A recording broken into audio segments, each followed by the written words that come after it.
Alô, fera! Enseja, vem diploma, história com VV. Você acabou de assistir a aula 4, cara, curtinha, aula 4, muito fácil. Aula 5, fera, na verdade, uma ligação direta com a aula 4, tá? A gente podia gravar as duas juntas, mas a gente está facilitando para você, já que seu programa está dividido em 9 tópicos. Então, a gente vai gravar as 9 aulas para deixar tudo no formato certinho para você não se confundir, tá bom? Acabamos de falar para vocês aí sobre Estado e Direito. Eu estou voltando aqui com o capítulo sobre cidadania. Aproveitando aí para mandar um abraço ao professor da Unicamp, Leandro Carnal. Leandro Carnal escreveu esse capítulo lá na apostila do INEP. E a gente manda aquele abraço aí para o Carnal, que tem debatido aí os nossos temas mais cotidianos e polêmicos na política brasileira recentemente, tá bom? Então, fera, hoje a gente está aqui para falar sobre cidadania. Ei, cidadão, o que significa ser cidadão, né? Você é um cidadão?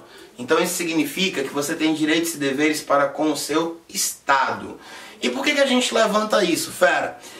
Bem, é muito comum escutar que o Brasil é um país corrupto, envolvido em escândalos na política, na economia, em várias coisas, diversas faces do funcionamento do Brasil que não funcionam e você conhece muito bem. Mas a minha pergunta é, o brasileiro é corrupto? Ou será que só os nossos políticos são corruptos? O cidadão brasileiro não pratica também a corrupção quando ele fura a fila de um banco, quando ele não devolve um troco que veio passando? Então, essa é a polêmica da nossa aula de hoje. Você já deve ter escutado por aí uma frase pesada, mas muito verdadeira, que diz que não existe governo honesto ou governo bom com um povo desonesto. Então, hoje, a gente vai estar falando da nossa parcela de culpa no mau funcionamento da democracia brasileira com a nossa aula sobre cidadania. Fera, o Enseja, que é uma prova organizada pelo INEP, liga muito os temas cotidianos. Então, por exemplo, você reclama que o Brasil é um país sujo, mas você joga lixo na rua? Talvez, né? Acredito que já joguei algumas vezes na vida. Você fala lá que o Brasil é um país violento, mas você é violento? Talvez sim. Você usa discursos violentos, discursos de ódio, discursos contra as minorias, negros, mulheres, homossexuais, todos aqueles que foram taxados durante anos como minorias. Reveja seus conceitos, cuidado com a mídia, quem tem pensado sobre você, que tipo de cidadão você é, quem tem pensado por você. Então, é indissociável. Toda vez que você for trabalhar o conceito de cidadania, você vai trabalhar junto com ele o conceito de democracia. E aí, eu vou te lembrar que a primeira democracia do mundo nasce na Grécia. E ela nasce em uma cidade muito famosa chamada Atenas. Tá? Uma vez na prova minha, o guri colocou lá, né? A democracia surgindo em Atenas, não sei se foi a Sky, não sei muito bem qual foi, né? Mas então, na verdade, em Atenas a gente tem o surgimento do primeiro sistema democrático do mundo. Como eu falo pra você, se você desconstruir a palavra, você vai entender na hora feito caldo de cana, na hora feito que suco de morango, aquela bebida ótima da sua infância. Você tomava aquele copo de água com tinta, comia 3 biscoitos, se sentia alimentado por 5 meses, né? Aquilo inchava, que era uma beleza. Então, fera, aqui eu divido demos, que significa povo. Cracia, do latim kratos, que significa poder. Então, seria democracia o governo do povo ou o poder do povo? Uma vez eu dava essa aula e desconstruí essa palavra, né? Eu disse, e aí, demos, que significa, o boy fez demônio, professor. Disse, não, tá amarrado, né, cara? Para com isso, né? Demos de povo, cracia de poder. Então, o que é que eu quero que vocês entendam prioritariamente? É muito comum a gente escutar por aí que a democracia é o governo do povo. Mas a democracia não é o governo do povo coisa nenhuma. Na verdade, ela nunca foi e nunca vai ser o governo do povo. Então, uma coisa que eu preciso que você não repita lá é que a democracia é o governo do povo. Me escute com atenção. A democracia nada mais é do que o governo da participação popular. E existe uma diferença muito grande entre você dizer que o povo governa, o povo tem o poder, e entre você dizer que o povo participa do poder. Por exemplo, você é brasileiro, você participa do poder? Você chega lá em Brasília e participa diretamente do governo do Michel Temer? Não. No dia lá da votação do prosseguimento do processo de impeachment da presidente Dilma, ou presidenta, como ela gostava de ser chamada, você pôde participar? Não, né? Você assistiu na TV o dia em que a Globo parou suas programações mais badaladas. A Globo deixou de transmitir o futebol, gente, no domingo à tarde, que ela nunca deixa de transmitir. Até o programa do Idiota, até o programa inteligente do Faustão, né? A Globo também deixou de exibir naquele dia.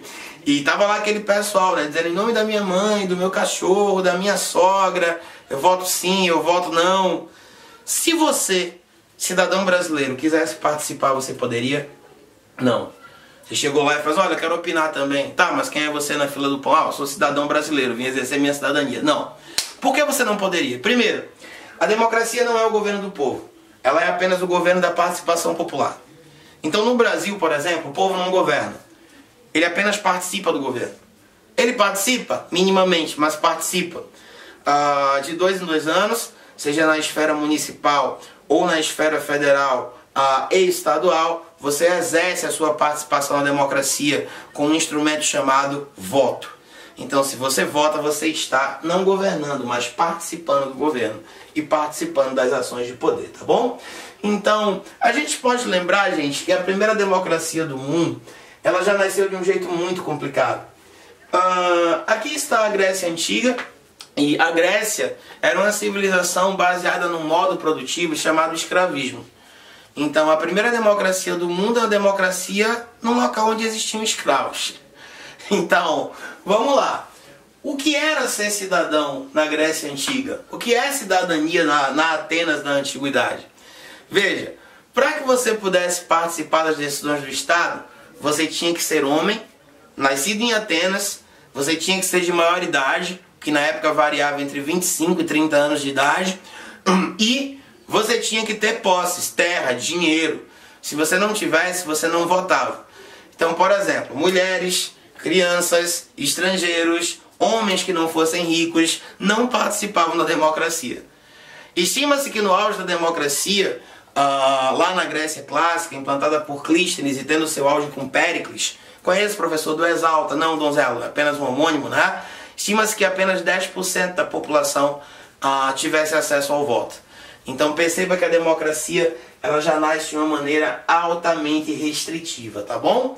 Então, estou tentando te explicar que democracia não é sinônimo de cidadania para todos. Quando você fala da cidadania, você fala daqueles que participam, daqueles que são cidadãos. E no seu nascimento na antiguidade, a democracia grega em Atenas abarcava apenas 10% aproximadamente da população da cidade. Então, lá na Grécia, eu posso dizer que Atenas, assim como Esparta e outras cidades, funcionavam num modelo chamado polis. Polis significa cidade-estado.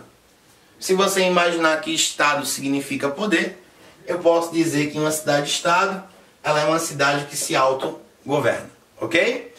Todas essas cidades, apresentavam aqui uma divisão básica.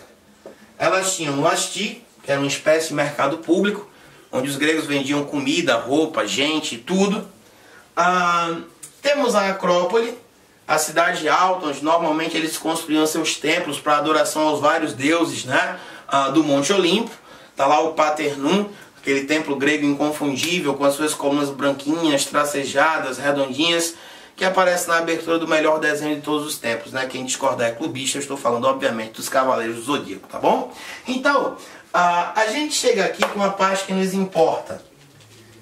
Dentro do funcionamento da cidade-estado na Grécia, está aqui um espaço conhecido como ágora. O que era ágora? Uma espécie de pátio aberto, uma grande praça pública, onde os gregos ricos cultivavam a interessante atividade do ócio. A interessante atividade de não fazer nada. Esses gregos tinham escravos, não precisavam trabalhar, então eles passavam boa parte de seu dia nesse pátio aberto discutindo coisas.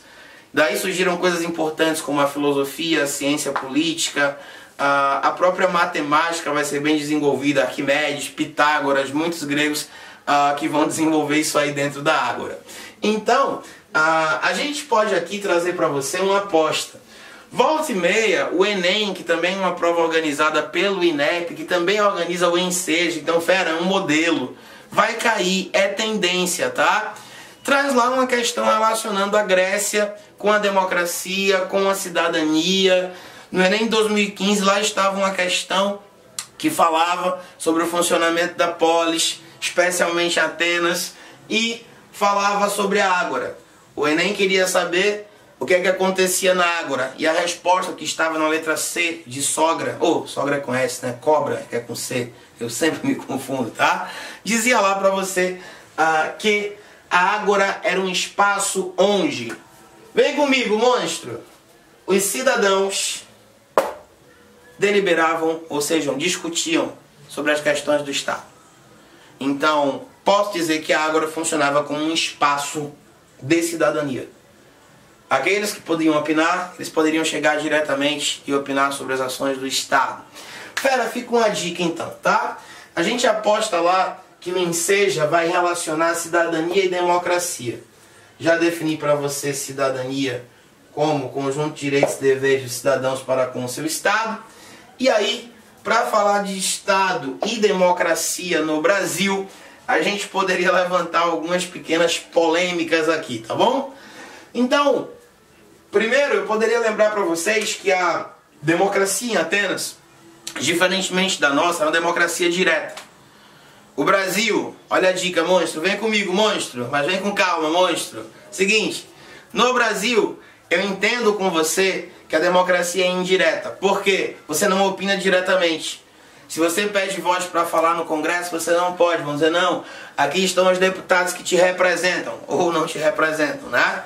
Uma PEC passando por aí no Brasil, bem polêmica, relacionada ao aborto. E tem muita gente dizendo que essa PEC vai impedir o aborto de acontecer no Brasil. E eu vou lembrar para vocês que juridicamente, gente, o aborto já é possível no Brasil em algumas situações. Juridicamente ele é possível, por exemplo, em caso de estupro. E o que está acontecendo com essa PEC é que vão retirar um direito já existente de alguém que sofreu um crime. Quem tem pensado por você? Cuidado com a mídia, tá? Então, eu vou aproveitar aqui para te lembrar umas coisas. E eu vou lhe lembrar que no Brasil a democracia é indireta, porque você não pode opinar, você apenas vota. Ok? Qual a diferença para a Grécia? A diferença é enorme. É que na Grécia, o que normalmente acontece é que você vai encontrar, dentro lá do mundo grego, a participação em Atenas dos cidadãos de maneira direta na política. Então na Ágora, por exemplo, você poderia chegar, levantar a mão e começar a falar. Mas quem é você? Eu sou um cidadão de Atenas. Mas você não é político. Dane-se, eu sou cidadão, eu componho a democracia. Então, lembrando, se eu falo da democracia na Grécia, se eu estou na Grécia, essa democracia é indireta. Correto? Errado, monstro. Se eu estou na Grécia, a democracia é direta. O cara participa diretamente. Agora, se eu estou nesse país fantástico, incrível, maravilhoso, às vezes, chamado Brasil, a democracia é indireta. Porque eu apenas voto.